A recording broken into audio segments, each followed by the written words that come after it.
Okay, can you guys hear me now? Let me know.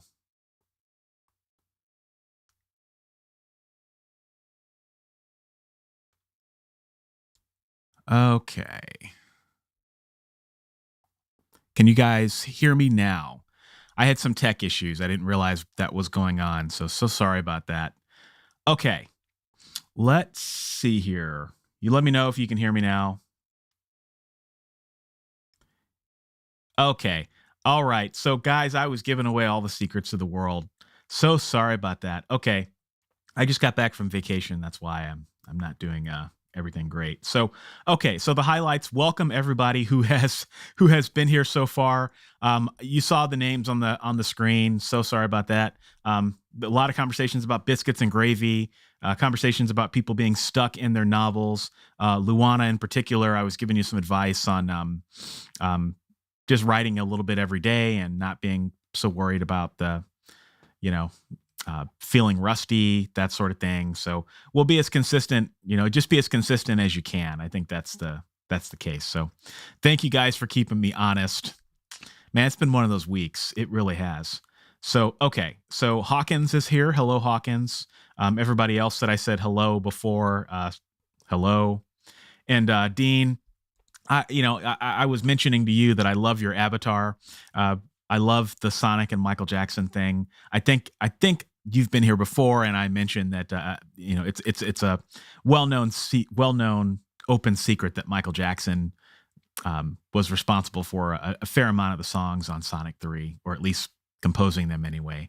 A lot of people don't know that, but I feel strongly about that. So I love your avatar. Okay. And Cookie says, I'm going to see how well I write holding a squirmy rabbit. Cool, cool. I've got a rabbit too, and she is definitely very squirmy. Okay. Yeah, yeah, okay. Yeah, and Travis says, was it a fun vacation? Yes, it was. I was out of the country. I went to Latin America. So that was pretty fun, but I didn't have any tech. So like I've been like slowly like I didn't take my phone. I took my Kindle, but that was it. And so like I've been like a tech. I've been on a weird tech things haven't been working for me since I got back. I don't know why. So it's just yeah, just one of those things. Okay, so Dean says this is my first time, but yes, you're right about Sonic 3. Yeah, I feel very strongly about that. If anybody's interested, if anybody likes Michael Jackson, and if you like Sonic 3, look up some of the YouTube videos that do comparisons of some of his famous songs. So fun. Okay, so I have one quick announcement just before we get started. Why don't we go ahead and do that since I'll, you know, um, not I can't talk today. Well, I have one quick announcement. The announcement is I have a new book coming out, and I have co-written it with my friend Maddie Dalrymple, and it is on public speaking. So how to develop a speaking career as a writer. And it's the most comprehensive, robust book that we could think of. Maddie and I are both speakers. We've both traveled extensively, spoken at a lot of different places in person and virtually, and it's a really awesome collaboration. And I'm offering advanced reading copies for anybody who is interested. So if you develop a speaking career, or if you're interested in speaking and using your writing to build a platform for speaking, I'd love to send a book to you courtesy in exchange for an honest review. If you like it, great. If you don't like it, that's okay too. But if it can help you in some way, just please let me know. So I think we're going to try to target that coming out sometime this summer. All right. So let me know on that. And we did get a question from Mr. Nugro, and I will answer your question after our first break. All right. So why don't we go ahead and just get started? And we'll come back from the first session with a pretty clean slate. So I'm going to get 20 minutes on the calendar or on the screen, and good luck, everybody.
Okay. Well, we got through our first session, guys. So hope everybody did well. Sorry about the tech snafu in the beginning, but let me know how you did. Put in your word count and how you're feeling. All right, and I'll get to some of the questions that came in. Let's see. So the first question that came in was from in our new grow. Let me see if I can find it.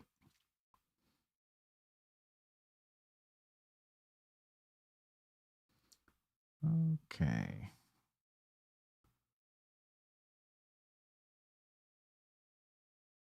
Okay, here we go.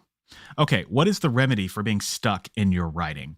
Well, there are a lot of remedies. And in Mr. New Grow, I said this when I was muted. Let me know if I'm saying your name correctly. I don't want to be that guy that butchers people's names. So let me know if I got it right. But there's lots of remedies for being stuck. I mean, I'm a big fan of there's 3 root causes of writer's block. The first root cause is lack of inspiration.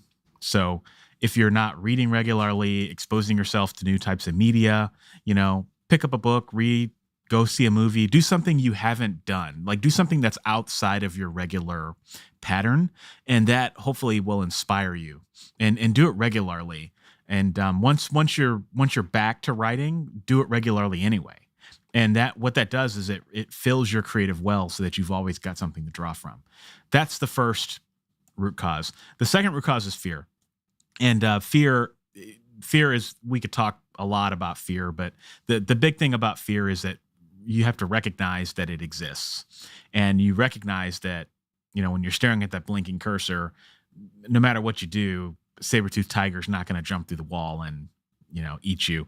A lot of people think that, fear is like something bad is going to happen if you write. Like you're imagining it. It's not something that will actually happen. And I know that sounds weird and some people don't like the advice, but once you realize that fear has no hold over you, then you can conquer it. So I have a whole book on that. But anyway, that's the second root cause. The third root cause is just personal circumstances. So, if you're dealing with health issues, you're dealing with family issues, dealing with any issues that take your attention away from the writing, then that's your subconscious way of saying you need to take the time to deal with that problem. And once you take the time to deal with it, then you'll find that the writing starts to flow naturally. So life happens to us all, right? So you just kind of have to do the best you can. But those are, to me, I think, are the three remedies. If you want to give me more information about maybe why you're stuck, maybe we can brainstorm and I can give you some more specific advice. Okay, let's see. Vagrant says, public speaking is a leading fear over death. Most people would rather be in the coffin than giving the memorial. Yes, this is true, sadly. I got nothing to say. You are 100% correct. But for the few, the bold, the intrepid, who are willing to speak, interesting things can happen. Okay. Let's see. Luana says, just had surgery yesterday and recovering. So all the best to you in your recovery, Luana. Make sure you take care of yourself. Surgery recovery is never any fun. But yeah, definitely take care of yourself. Okay, let's see. FW is in the house. Hello. Good to see you. And let's see. Vagrant says, I got a dream sequence done between the main character and the patron that's manipulating him. Fun stuff. Yeah, dream sequences are always fun. It's like the one time, well, it's one of the few times in writing where you can just do whatever you want and nobody can say anything. Like, if you want to make pigs fly, then make pigs fly. If you want to make a superhero, you want to make your character into a superhero that's completely overpowered, totally fine. Let's see. Key Bale says, have any of you run into this? I was reading a book with one character, first person, and third chapter, and a second character. I'm assuming that means first person. And then they switched every other chapter, but never indicated which chapter was who. That's a technical error. Yeah, okay. So one of the things with this you guys can tell me. I don't know why, but I have not read very many books where there are multiple first person characters. Keybell, tell me quickly if I'm did I get that right? Is that what that means? Um, I'm just going to assume that that's what you're talking about. Um, Typically, when you have a character, when you have points of view, it's third person, and you switch between multiple characters in the third person point of view. First person is a lot harder. The only series I can think of that does this is Animorphs, and I know that's a dated example. Um, but when you have characters that are speaking in the first person, you have to work a lot harder to make them distinctive. And so probably what the author didn't do or didn't do well is they didn't do enough to make each character distinct. And you know, honestly, they probably didn't do a good job. I mean, you probably should have just labeled the chapter. That would go a long way. But again, you tell me if I got that right, Keybell. Okay. Or if I'm just going down a path that I didn't mean to go down. Okay. Yeah, yeah, that's just unfortunate. That's just unfortunate. But again, that just goes to show you that goes to show you that's why you really want to read the mega bestsellers, because they're the ones that lead the way on that, and you really want to get it correctly. Okay. So wow, you guys are doing great on your words. Okay, so Dean, 200 words, too much chaos at my house. Next time I need to go to a coffee shop. Yeah, yeah, I know how that goes. I know how that goes. Luana says enjoying those writing sessions. Yes, excellent. Especially when you're getting back into it for after a long time. Dina, 404 words, feeling great. That is good. Cynthia, 449 and feeling great. Transcribing from a notebook today. It's funny you should say that, Cynthia. I was doing the same thing. So I when I went to Latin America, I did not take a computer, so I took a notebook, and I felt like I was back in 2008, like when I was writing in a notebook. Like it actually felt kind of good, you know. But now begins the pain. I was looking in to see if there was any like programs that could take your take your notebook and then like digitize it. And I think I found one, but it's kind of fair to middling on like progress, like how good it is. So if anybody knows how to take a notebook, page and transcribe it, please let me know.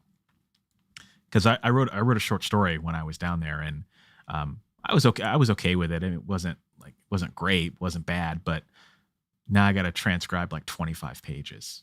It's brutal. Okay, Vagrant, the Expanse novels switch characters, but they named the yeah. See, there you go. There you go. I mean, that's just basic. That's basic 101. I mean, if you can't name the chapters, that's the problem. All right. But, without seeing the book, I should reserve my judgment. Okay, Hawkins, what's the difference between being inspired by and stealing an idea? Well, stealing an idea, I mean, you're just copying it word for word. I mean, you're committing copyright infringement, or you're pretty close to committing copyright infringement. Being inspired by the idea is taking it and remixing it, doing that in your own words, in your own style, in your own flair. That's the simplest way I would answer that. Okay, yeah, Keybale. Okay, so I was right. Okay, so it's been my experience with other books. I was flabbergasted the author didn't do that. Maybe to give the author some credit, maybe they were trying to flex. Like maybe they were trying to flex their muscle and try to do something different, which it's kind of a ballsy thing to do, I admit, but sounds like they didn't do it right. Sounds like they didn't execute. In the hands of another author, maybe if they had been more skilled, maybe they could have pulled that off. So it just goes to show you anything goes, but with the first person, you have to work a lot harder to make the characters distinctive, and it's a challenge. Okay, Black Gold. Okay, this will be the last question, and then we'll jump into our second session. How do you feel about using AI images in your novel? I'm using AI art for chapter headings to save on costs. I've seen this whole AI art thing is a bit controversial. Yeah, I don't necessarily have a problem with using AI art, like illustrations and things like that. I don't necessarily even have a problem with it with chapter headings. I just think you have to be a little careful with copyright and just making sure you understand, being careful with your prompts and things like that. I mean, I'm certainly not a fan of taking food off of an artist's table if that was something that if that's something that people hire folks to do. But I get it. Everybody's got to do what they got to do. And, as long as the presentation is okay, and as long as you're clear and, you disclose that you're using AI art in your books, I think we have to just let the dust settle and see where it goes. Okay. So let's go ahead and get our second session on the books. I'll get the timer on the screen and we'll be back in 20. Good luck, everybody.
All right, we got our second session in the books. Let me know how you did.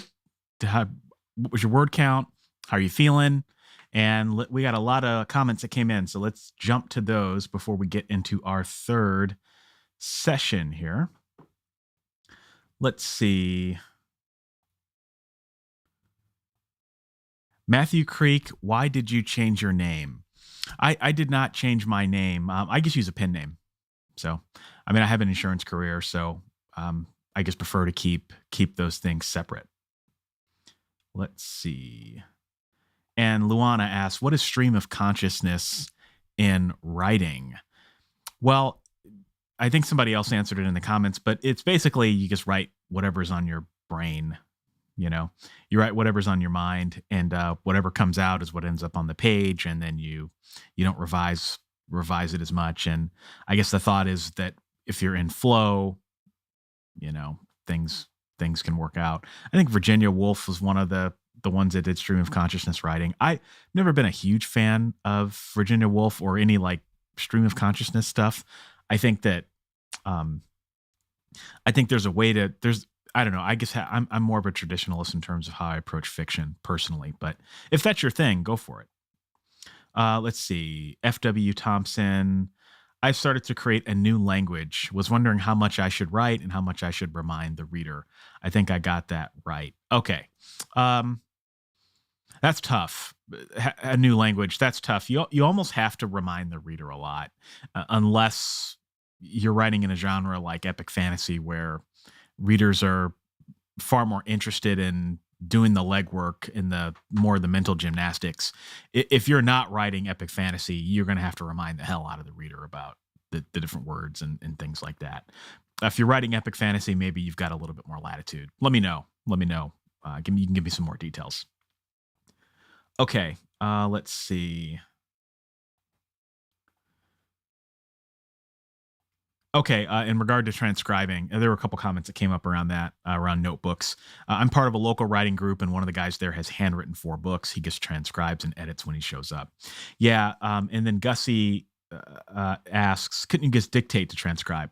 Funny you mentioned that. I was doing that. I was dictating to transcribe. I wrote a magazine article, and it was short enough that I was able to just, take the voice recorder and dictate. But it wasn't a perfect dictation.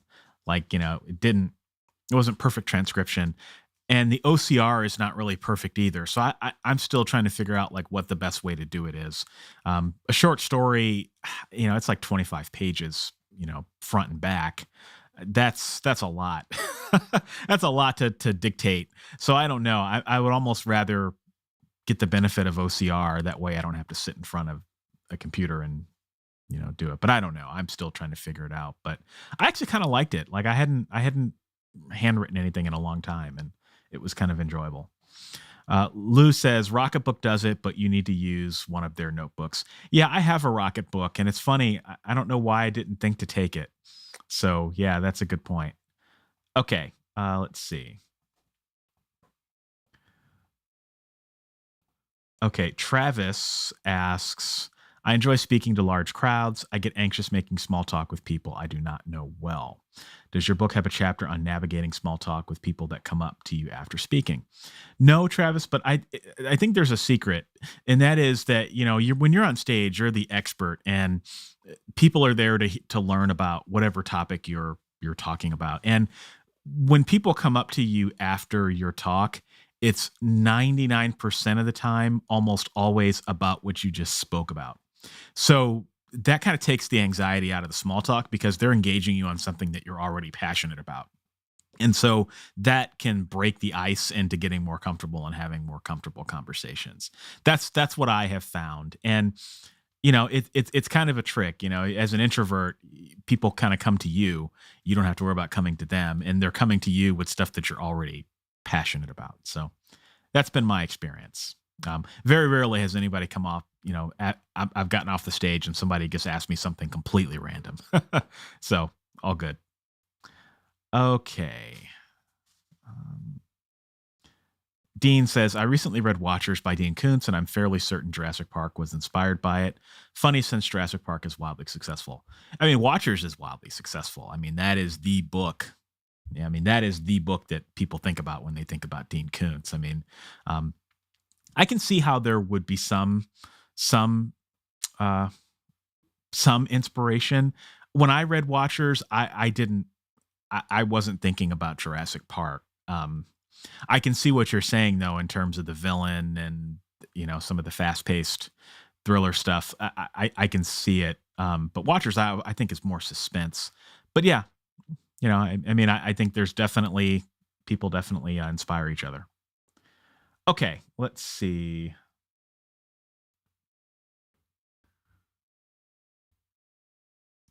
Hey, Jonathan. Hey, got here late, but good morning, everybody. Hey, good to see you. All right.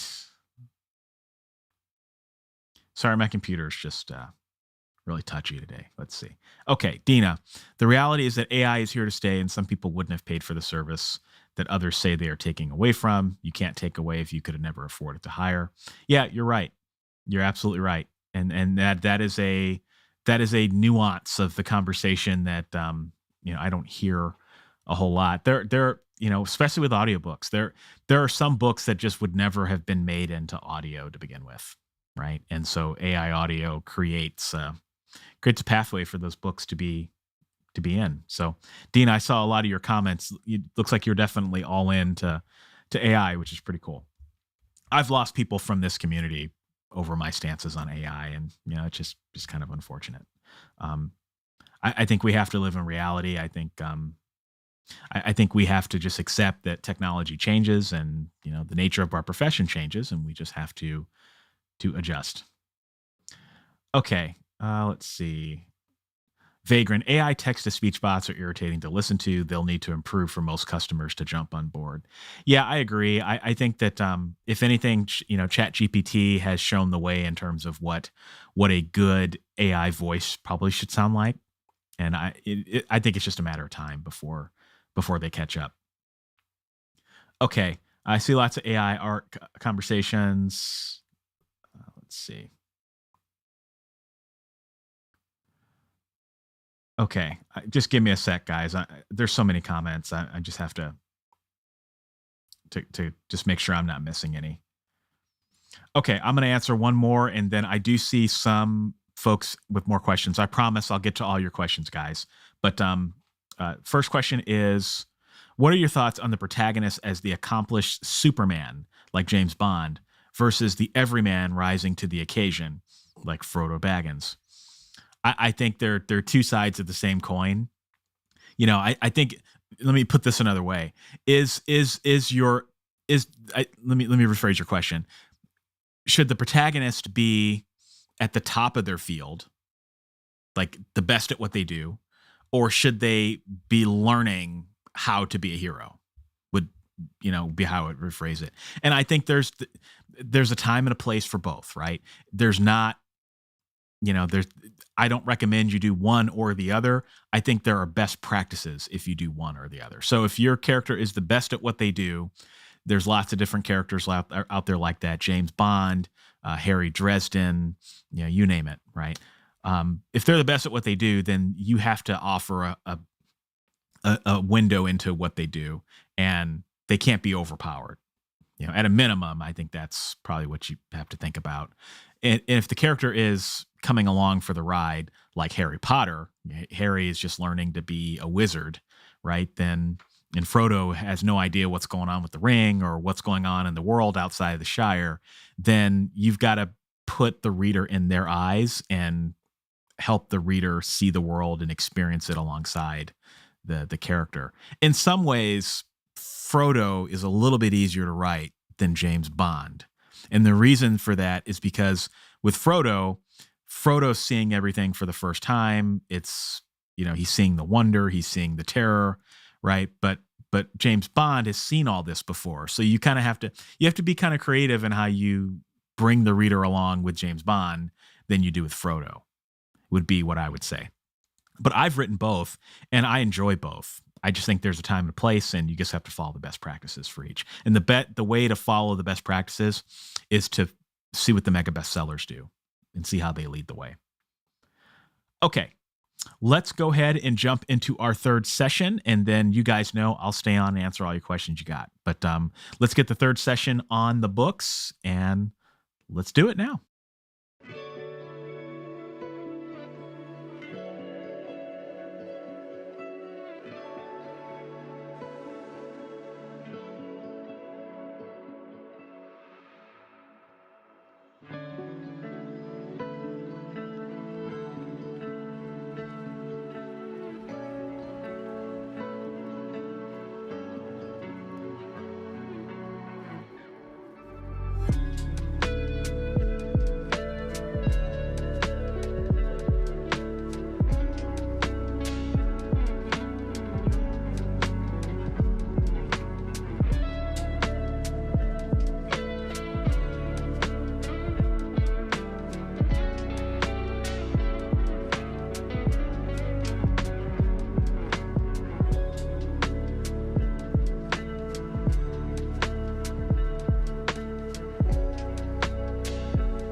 Okay.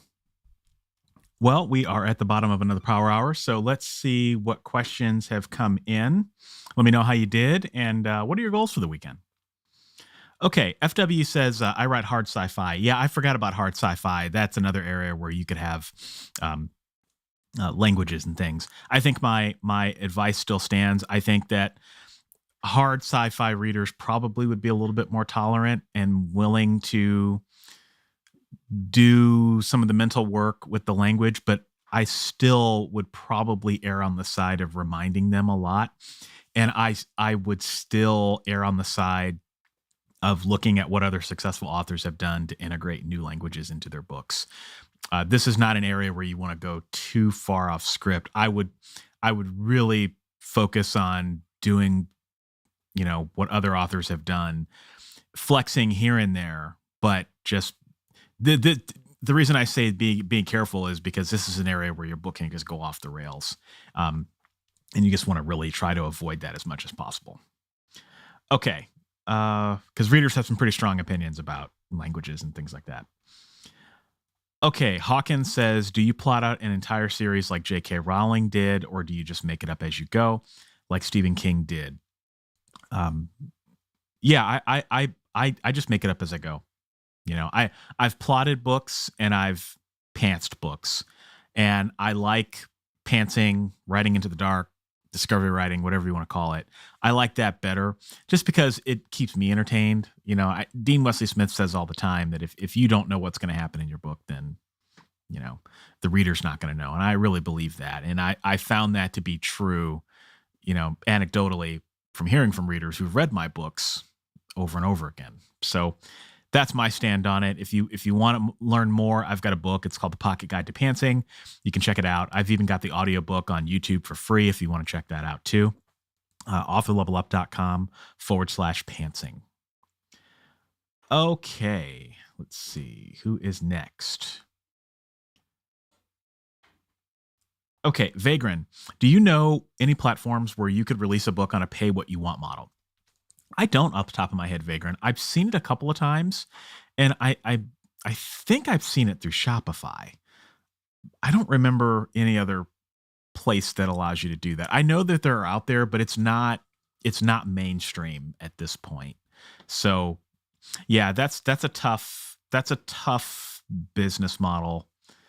I think Smashwords might have done that at one point. Now that I think about it, Smashwords might have allowed that, but let's be honest, Smashwords is not a very large retailer. So let's see. Luana, can an author get into trouble for borrowing names for their characters from other authors? Years before the Harry Potter series, there was a made-for-TV movie about a teen with the name. Generally speaking, it's probably not a good idea to take character names from other authors. It's one thing if it's it's a common character name. It's another thing if it's a coincidence. But I think as someone else pointed out, if it's a really distinct specific name, I probably wouldn't do it. Especially if there's always a chance that the other author could trademark that character name too. Like Harry Potter is trademarked, so I wouldn't touch Harry Potter with a 10-foot pole. I wouldn't put any character in my books named Harry Potter personally. I guess based on that. So generally speaking, I probably wouldn't do that, but it happens all the time. And most of the time it's usually coincidence. Okay, let's see. Dean, no words at this time. I built a profile for an established character's father and learned a little more about moonshining in the 1920s. That's really interesting. Really interesting. It's funny. It's really cool to see what you guys are writing about, like just the different topics and things that come up. I think it's really cool. It's kind of always really random. Okay, Cynthia Gates, 366, that session. Nicely done. And Coffee Create Connect. I'm doing my best to finish revisions this weekend. Changed so much. Now I will have to do another. All right, all good. And let's see.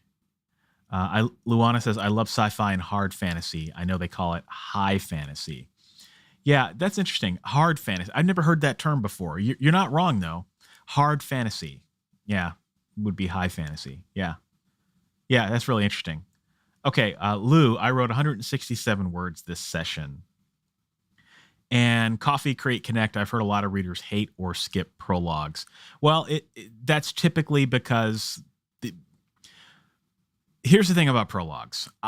I know I sound like a broken record. You can take a shot every time I say it. I get it. But just look at what the mega bestsellers do, and what I have found is that the prologues are typically short.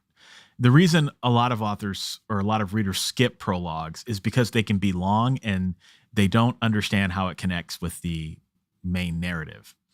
If your prologue is like 5,000 words long, then yeah, readers are probably going to skip it unless you've got a really good skill and you can keep them hooked and you can start it with a good hook. You're using, best practices in terms of getting into the character's head, sensory details, things like that. Really, at the end of the day, if readers are skipping prologues, it's probably because of the skill level of the author, or they just don't see the point. And so the best thing you can do with a prologue, in my opinion, is to keep it short. See what others are doing. Do that in your own voice and in your own style. Flex here and there where it makes sense. And then get into the main story as soon as possible. And that will minimize the chances of people skipping that. But yeah, you're not wrong. People do skip it. I found myself skipping some prologue sometimes, but for the reasons that we talked about. Luana says, was it possible that J.K. Rowling got the name from the movie?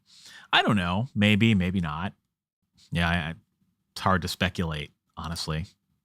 But for the rest of us mere mortals, I would probably not. I probably would not go taking character names from other people just to be safe. All right, so I'll give it a second for a few more comments to come in, guys. I'm just getting the calendar pulled up so we know when the next Power Hour is going to be. And I've got the next Power Hour down for August 3rd. All right, Saturday, August 3rd at 8 a.m. Pacific, 9 a.m. Mountain Time, 10 a.m. Central Time, 11 a.m. Eastern. And my friends across the pond can do the math on what time zone works for you. So August 3rd is when we're going to reconvene. And I hope everybody in the United States has a good 4th of July holiday. I hope the rest of you guys have a fantastic weekend. I hope you get a lot of writing done. I've got a lot done myself, so I'm looking forward to getting into it this weekend. And yeah, so I'm not seeing any other comments. So thank you guys for another great Power Hour. I will plan on seeing you next month, and take care. Bye.